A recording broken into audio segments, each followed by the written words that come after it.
ನಮಸ್ತೆ ಎಲ್ಲರಿಗೂ welcome back to my YouTube channel. Gulab jamun ಯಾವುದೇ ರೀತಿ ಒಡಿದಿರೋ ಹಾಗೆ ಯಾವ ರೀತಿ ಮಾಡೋದು ಅಂತ ನಿಮ್ಮ ಜೊತೆ ಶೇರ್ ಮಾಡ್ತೀನಿ. ನಾನು ಹೇಳೋ ಟ್ರಿಕ್ನ ಫಾಲೋ ಮಾಡಿ ನೀವು ಕೂಡ ಇಷ್ಟೇ ಚೆನ್ನಾಗಿರುವಂಥ ಗುಲಾಬ್ ಜಾಮೂನ್ನ ಮಾಡ್ಕೋಬೋದು. ಅದಕ್ಕೂ ಮುಂಚೆ ಚಾನಲ್ನ ಸಬ್ಸ್ಕ್ರೈಬ್ ಮಾಡದೆ ನೋಡ್ತಾ ಇದ್ದರೆ ಸಬ್ಸ್ಕ್ರೈಬ್ ಮಾಡ್ಕೊಂಡು ನೋಡಿ. ನಾನಿಲ್ಲಿ 2 ಪ್ಯಾಕೆಟಷ್ಟು ಗುಲಾಬ್ ಜಾಮೂನ್ ಪೌಡರ್ನ ತಗೊಂಡಿದ್ದೀನಿ. ಇದನ್ನು ಮೊದಲಿಗೆ ಈ ರೀತಿ ಸಾಣಿಗೆನಲ್ಲಿ ಹಾಕಿ ಸೋಸ್ಕೊಳ್ಳಿ. ಅಂದರೆ ಹಿಟ್ಟೆಲ್ಲ ಹಗುರವಾಗಿ ಬೀಳುತ್ತೆ, ಚೆನ್ನಾಗಿ ಬರುತ್ತೆ. ಗುಲಾಬ್ ಜಾಮೂನು ಯಾವುದೇ ರೀತಿ ಒಡೆಯೋದಿಲ್ಲ. ಈ ರೀತಿ ಕಂಪಲ್ಸರಿ ಸಾಣಿಸ್ಕೊಳ್ಳಿ. ಯಾಕಂದರೆ ಪ್ಯಾಕೆಟಲ್ಲಿ ಗುಲಾಬ್ ಜಾಮೂನ್ ಪೌಡರ್ ಸ್ವಲ್ಪ ಗಂಟು ಥರ ಆಗಿರುತ್ತೆ. ಈ ರೀತಿ ಎಲ್ಲ ಹಿಟ್ಟನ್ನು ಒಂದು ಪ್ಲೇಟ್ನಲ್ಲಿ ಸಾಣಿಸ್ಕೊಂಡು ನಂತರ ಅದಕ್ಕೆ ಸ್ವಲ್ಪನೇ ನೀರನ್ನು ಸೇರಿಸಿ ಬೆರಳಿಂದ ಅಷ್ಟೇ ಮಿಕ್ಸ್ ಮಾಡಿ, ಚಪಾತಿ ಹಿಟ್ಟು ನಾದ್ತೀವಲ್ವ ಆ ಥರ ಒತ್ತಿ ನಾದಕ್ಕೆ ಹೋಗಬೇಡಿ. ಎಷ್ಟು ಸಾಧ್ಯನೋ ಅಷ್ಟು ಸ್ಮೂತಾಗಿ ಲೂಸಾಗಿಯೇ ಇದನ್ನು ಕಲಿಸ್ಕೊಳ್ಳಿ.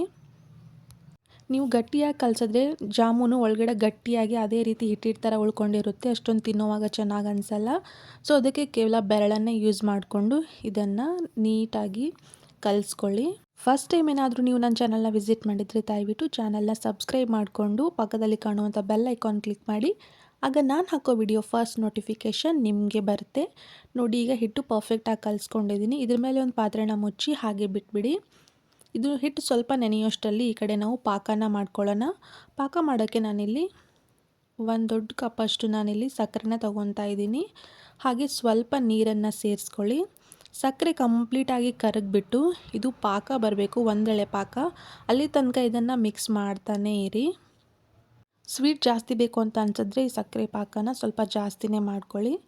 ನೋಡಿ, ಈಗೆಲ್ಲ ಕರಗಿಬಿಟ್ಟು ಈ ರೀತಿ ಒಂದೆಳೆ ಪಾಕ ಬಂತು. ಈಗ ಗ್ಯಾಸ್ನ ಆಫ್ ಮಾಡಿ ಒಂದು ಸ್ವಲ್ಪ ಇದಕ್ಕೆ ನಿಂಬೆಹಣ್ಣಿನ ರಸನ ಹಿಂಡ್ತಾ ಇದ್ದೀನಿ. ಅಂದರೆ ಮೇಲ್ಗಡೆ ಜಾಮೂನ್ ಮೇಲೆ ಬಿಳಿ ಬಿಳಿ ಥರ ಪಾಕ ಬರೋದಿಲ್ಲ. ಸೊ ಅದಕ್ಕೆ ಒಂದು ಸ್ವಲ್ಪ ನಿಂಬೆಹಣ್ಣನ್ನು ಈ ರೀತಿ ಹಿಂಡ್ತಾ ಇದ್ದೀನಿ. ಹಿಂಡಿ ಮಿಕ್ಸ್ ಮಾಡಿ ಗ್ಯಾಸ್ನ ಆಫ್ ಮಾಡಿ ಇಟ್ಬಿಡಿ. ನಂತರ ಈಗ ಕೈಗೆ ಸ್ವಲ್ಪ ಎಣ್ಣೆನ ಹಚ್ಕೊಂಡ್ಬಿಟ್ಟು ನಾದಿ ಇಟ್ಕೊಂಡಿರುವಂಥ ಗುಲಾಬ್ ಜಾಮೂನ್ ಹಿಟ್ಟನ್ನು ತೊಗೊಂಡ್ಬಿಟ್ಟು ನಿಮಗೆ ಸೈಜ್ ನೋಡ್ಕೊಳ್ಳಿ. ದೊಡ್ಡ ಬೇಕು ಅಂತಂದರೆ ದೊಡ್ಡದು, ಇಲ್ಲ ಮೀಡಿಯಮ್ ಬೇಕು ಅಂತ ಅನಿಸಿದ್ರೆ ಮೀಡಿಯಮ್ ಆಗಿ ತೊಗೊಂಡ್ಬಿಟ್ಟು ಇದನ್ನು ಜಾಸ್ತಿ ಪ್ರೆಸ್ ಮಾಡಿ ಎಲ್ಲ ರೌಂಡ್ ಮಾಡೋಕ್ಕೆ ಹೋಗಬೇಡಿ. ಸ್ವಲ್ಪ ಲೂಸಾಗಿಯೇ ಮಾಡ್ಕೊಳ್ಳಿ. ಈ ರೀತಿ ಎಲ್ಲ ಹಿಟ್ಟನ್ನು ರೌಂಡ್ ಶೇಪಲ್ಲಿ ಮಾಡಿ ಎತ್ತಿಟ್ಕೊಂಡಿದ್ದೀನಿ. ಈಗ ಹಾಗೆ ಎಣ್ಣೆನ ಬಿಸಿ ಮಾಡೋಕ್ಕೆ ಇಟ್ಕೊಂಡಿದ್ದೆ. ಎಣ್ಣೆ ಬಿಸಿಯಾದ ನಂತರ ಈ ಒಂದೊಂದೇ ಜಾಮೂನ್ನ ಇದ್ದರೆ ಈ ರೀತಿ ಎಣ್ಣೆಯಲ್ಲಿ ಬಿಟ್ಬಿಟ್ಟು ಗೋಲ್ಡನ್ ಬ್ರೌನ್ ಕಲರ್ ಬರೋವರೆಗೂ ಚೆನ್ನಾಗಿ ಫ್ರೈ ಮಾಡ್ಕೊಳ್ಳಿ. ಲೋ ಟು ಮೀಡಿಯಮ್ ಫ್ಲೇಮಲ್ಲೇ ಇಟ್ಕೊಳ್ಳಿ. ಜೋರಾಗಿ ಇಟ್ಕೊಂಡ್ಬಿಟ್ರೆ ಬೇಗ ಕಲರ್ ಚೇಂಜ್ ಆಗುತ್ತೆ, ಒಳಗಡೆ ಬೆಂದಿರೋದಿಲ್ಲ. ಸೊ ಅದಕ್ಕೆ ಲೋ ಟು ಮೀಡಿಯಮ್ ಫ್ಲೇಮಲ್ಲೇ ಇಟ್ಕೊಂಡಿದ್ದು ಕಲರ್ ಚೇಂಜ್ ಆಗೋವರೆಗೂ ಚೆನ್ನಾಗಿ ಫ್ರೈ ಮಾಡ್ಕೊಳ್ಳಿ. ಹಾಗೆ ಬೇರೆ ರೆಸಿಪೀಸ್ ಕೂಡ ನನ್ನ ಚಾನಲಲ್ಲಿ ಅವೈಲೇಬಲ್ ಇದೆ, ಒಂದ್ಸತಿ ಚಾನಲ್ನ ವಿಸಿಟ್ ಮಾಡಿ. ಈಗ ಜಾಮೂನ್ದು ಕಲರ್ ಚೇಂಜ್ ಆಗ್ತಾ ಇದೆ ನೋಡಿ. ಹಾಗೆ ಲೋ ಟು ಮೀಡಿಯಮಲ್ಲೇ ಇಟ್ಕೊಂಡು ಇದನ್ನು ಕಂಪ್ಲೀಟಾಗಿ ಗೋಲ್ಡನ್ ಬ್ರೌನ್ ಕಲರ್ ಬರೋವರೆಗೂ ಇದನ್ನು ಫ್ರೈ ಮಾಡ್ಕೊತಾನೇ ಇರಿ. ನೀವು ಜಾಮೂನ್ನ ಯಾವ ರೀತಿ ಮಾಡ್ತೀರಾ ಅಂತ ನನಗೆ ಕಮೆಂಟ್ ಸೆಕ್ಷನ್ನಲ್ಲಿ ತಿಳಿಸಿ. ಇದನ್ನು ಸಿಂಪಲ್ಲಾಗಿ ಇನ್ಸ್ಟಂಟಾಗಿ ಮಾಡ್ಕೊಂಡು ಬಿಡ್ಬೋದು, ಟೈಮ್ ಜಾಸ್ತಿ ಬೇಕು ಅಂತ ಏನಿಲ್ಲ. ನೋಡಿ, ಈಗ ಕಲರ್ ಚೇಂಜ್ ಆಗಿದೆ ಜಾಮೂನ್ದು. ಯಾವುದೇ ರೀತಿ ಜಾಮೂನ್ ಒಡೆದಿಲ್ಲ ನೋಡಿ. ಈ ಮೆಥಡಲ್ಲೇ ಮಾಡಿ ಜಾಮೂನ್ ಯಾವುದೇ ರೀತಿ ಒಡೆಯೋದಿಲ್ಲ. ಈಗ ಇದನ್ನು ಒಂದು ತಟ್ಟೆಗೆ ತೆಗೆದಿಟ್ಕೊತಾ ಇದ್ದೀನಿ. ಇದು ತುಂಬ ಬಿಸಿ ಇರೋವಾಗಲೂ ಪಾಕದಲ್ಲಿ ಹಾಕಕ್ಕೆ ಹೋಗಬೇಡಿ, ತುಂಬ ತಣ್ಣಗಾದ್ಮೇಲೂ ಹಾಕಬೇಡಿ.